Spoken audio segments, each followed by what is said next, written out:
Hi guys, welcome back to our channel. இந்த video shoot பண்ணது வந்துட்டு பார்த்திங்கன்னா ஒரு மண்டேயில் செம்ம டல்லாக இருந்துச்சு அன்றைக்கி கிளைமேட்டு. சரி ஓகேன்ட்டு டிவியை போட்டுட்டு டீ வைக்க போயிட்டேன். ஒய்ஃப் வந்து வீடு கூட்டிகிட்டு இருந்தாங்க. சரி ஓகே நானே டீ வச்சுக்கிறேன்னு சொல்லிட்டு டீ வைக்க போயிட்டேன். அதுக்குள்ளே அவங்களே வந்து இல்லை நானே வைக்கிறேன் அப்படின்னு சொல்லிட்டு டீ வைக்க வந்துட்டாங்க. சரி ஓகே கொடுங்க, வீடியோ மட்டும் நான் எடுக்கிறேன்னு சொல்லிட்டு நான் வீடியோ எடுத்துகிட்டு டீயை குடிச்சிட்டு கடைக்கு வேறு போகணும், கீரை வாங்கணும்னு சொன்னாங்க. சரி ஓகே இன்றைக்கி எல்லாமே வாங்கி எல்லாமே வீட்டில் வச்சாச்சு. சரி எதுக்கு கடைக்கு போயிட்டோம்னு சொல்லி ஃப்ரீயாக இருக்கலாம்னு நினச்சேன்.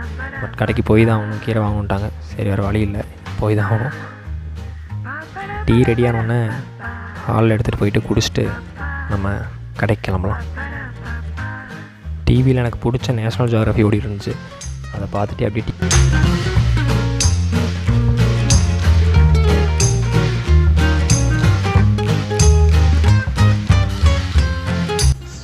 டீ குடிச்சு முடிச்சுட்டு கடைக்கு கிளம்பிட்டேன். கடைக்கு போகிற வழியிலே வந்துட்டு சரி ஓகே டஸ்ட்பினும் போட்டுருவோம் அப்படின்னு சொல்லிட்டு கிளம்பிட்டேன். ஆனால் இங்கெல்லாம் டஸ்ட்பின் எடுக்கிறதுக்கு வந்துட்டு வண்டி வராது. ஸோ நம்ம தான் கொண்டு போய் போடணும். அதனால டஸ்ட்பின் கவர் எடுத்துகிட்டு வண்டியில் கிளம்பிட்டேன். அப்புறம் கடையில் போயிட்டு கேட்டால் மற்ற தக்காளி இதெல்லாம் வாங்கியாச்சு. பட் வந்து கீரை இல்லைன்ட்டாங்க. இன்னொரு வகையில் கேட்டு பார்த்தா அங்கேயும் இல்லைன்ட்டாங்க. சரி ஓகே பழமுதிர் நிலையம் போயிடுவோன்ட்டு பழமுதிர் நிலையம் வண்டி விட்டேன். அங்கே போயிட்டு சரி ஃப்ரூட்ஸ் எல்லாம் வாங்கிக்கலாம் அப்படின்ட்டு அங்கே போயிட்டேன். அங்கே சப்போட்டாவும் கொய்யா பழமும் வாங்கினேன். ரெண்டும் வாங்கிட்டு அங்கே ஒரு வழியாக கீரை கிடச்சிருச்சு.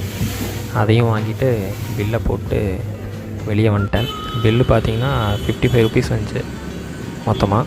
வீட்டுக்கு வர்றதுக்குள்ளே பிரேக்ஃபாஸ்ட் ரெடியாக இருந்துச்சு. ஸோ வந்தோடனே வந்துட்டு எனக்கு பிடிச்ச பாம்பே சட்னி வேறு வச்சுருந்தாங்க. ஸோ அதையும் ஊற்றி சாப்பிட்டுட்டு ஒர்க்கு ஸ்டார்ட் பண்ணுறதுக்காக லேப் ஆன் பண்ணிட்டேன். இந்த சிஸ்டம் வந்துட்டு இப்போ தான் புதுசாக தான் நான் வாங்கினேன். வாங்கி ஒரு 2 மந்த்ஸ் தான் இருக்கும். லஞ்சுக்கு வந்து ஒய்ஃபு கோவக்காய் பொரியல் செஞ்சிட்ருந்தாங்க. அதுபோல் கீரை நம்ம வாங்கிட்டு வந்தோம் இல்லையா, அதையும் வந்து அவங்க ரெடி பண்ணிகிட்டு இருந்தாங்க.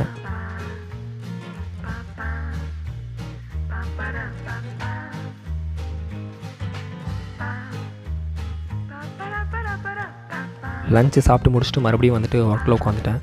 தென் ஒர்க்கை முடிச்சுட்டு கொஞ்சம் ஃப்ரீ டைம் இருந்துச்சு. சரி ஓகே பிளாக் காஃபி குடிக்கலாம்னு சொல்லிட்டு பிளாக் காஃபி ப்ரிப்பேர் பண்ண போயிட்டேன்.